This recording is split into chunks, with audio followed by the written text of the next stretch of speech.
Ice cream খেতে কে না ভালোবাসে। ছোট থেকে বড় সকলের কাছেই কিন্তু আইসক্রিম অনেক প্রিয়। আর তা যদি হয় ঘরে তৈরি আইসক্রিম, তাহলে তো কথাই নেই। আসসালামু আলাইকুম এভরিওয়ান, শিউলিস কিচেনের আজকের পর্বে থাকছে ঘরে তৈরি দোকানের মতো পারফেক্ট অরেঞ্জ ললি আইসক্রিম। মুখে দিলেই মিলিয়ে যাবে এই অরেঞ্জ ললি আইসক্রিম। আর এই গরমে এই ললিগুলো খেতে কিন্তু দারুণ লাগে। তাহলে চলুন আর কথা না বাড়িয়ে দেখে নেওয়া যাক অরেঞ্জ ললি তৈরির মূল রেসিপি। আজকের এই অরেঞ্জ ললি আইসক্রিম তৈরি করার জন্য আমি এখানে নিয়ে নিয়েছি একটি মালটা। আপনারা চাইলে এখানে কমলাও ইউজ করতে পারেন। এখন মালটাটাকে মাঝখানে কেটে নিচ্ছি। এরপর একটি জুসারের সাহায্যে আমি মালটার রসটাকে বের করে নিচ্ছি। আপনাদের হাতের কাছে যদি এরকম জুসার না থাকে, তাহলে আপনারা চাইলে হাত দিয়ে চিপে চিপে মালটার রসটাকে বের করে নিতে পারেন। মালটার রসটা বের করে নেওয়া হয়ে গেলে আমি এখন একটি ছাঁকনির সাহায্যে রসটাকে ছেঁকে নিচ্ছি।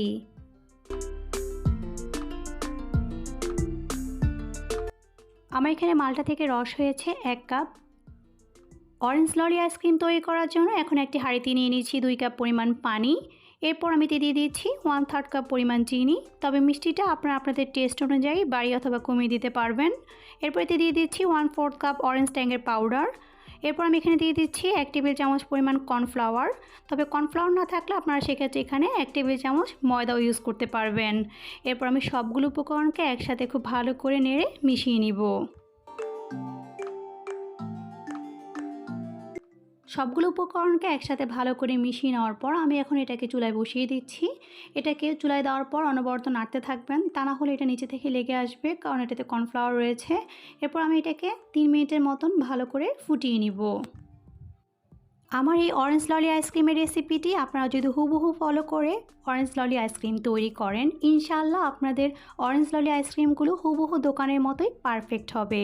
আর এটা খেতে এত মজা যে আপনি যখন মুখে দিবেন তখন এর সাথে সাথে মিলিয়ে যাবে।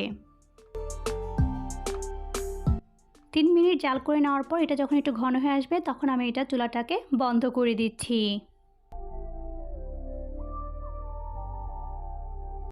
চুলা থেকে নামিয়ে এটাকে অনবরত নেড়ে চেড়ে ঠান্ডা করে নিতে হবে।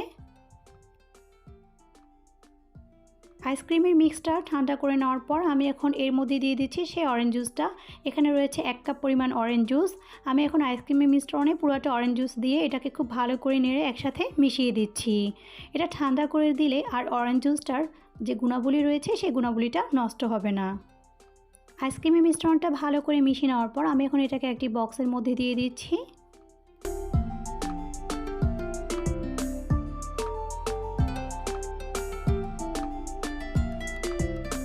বক্সের মধ্যে ঢেলে নেওয়ার পর আমি এখন এটাকে প্রায় 3 ঘন্টার জন্য ডিপ ফ্রিজে রেখে দিচ্ছি। ফিরে আসছি 3 ঘন্টা পর। 3 ঘন্টা পর আমি এখন ফ্রিজ থেকে আইসক্রিমের বক্সটাকে বের করে নিয়েছি। আমি এখন আইসক্রিমের বক্সটাকে খুলে নিচ্ছি। দেখতেই পাচ্ছেন হালকা বরফ জমেছে।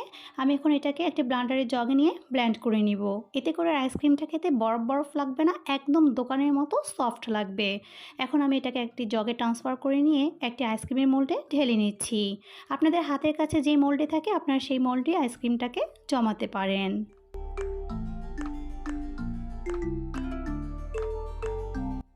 আমার এখানে আইসক্রিম মোল্ডে সবটুকু আইসক্রিমের মিশ্রণ ঢেলে নেওয়া হয়ে গিয়েছে। আমি এখন একটি ফয়েল পেপারের সাহায্যে আইসক্রিমের মোল্ডটাকে সিল করে দিচ্ছি।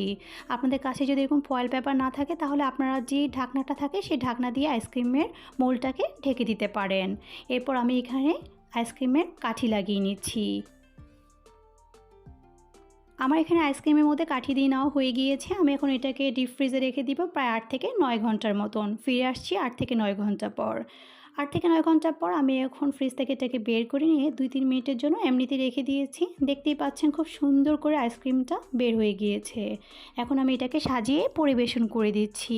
দেখলেন তো কত সহজে ঘরে তৈরি হয়ে গেল একদম দোকানের মতো পারফেক্ট অরেঞ্জ ললি আইসক্রিম। তাহলে আর বাইরের অস্বাস্থ্যকর খাবার কেন কিনে খাবেন? আজই বাচ্চাদেরকে তৈরি করে দিন এরকম স্বাস্থ্যকর অরেঞ্জ ললি। আর আমার রেসিপিটি ভালো লেগে থাকলে অবশ্যই আমাকে কমেন্ট বক্সে জানাতে ভুলবেন না। আর আমার রেসিপিটি ভালো লেগে থাকলে থাকলে অবশ্যই আমার চ্যানেলটিকে সাবস্ক্রাইব করে বেল বাটনটিকে অন করে দিবেন এরকম আরও সহজ আরও অনেক মজার রেসিপি দেখার জন্য। তাহলে আজকে এখানে বিদায় নিচ্ছি। সবাই খুব ভালো থাকবেন, সুস্থ থাকবেন আর শিউরিস কিচেনের সাথেই থাকবেন। আল্লাহ হাফেজ।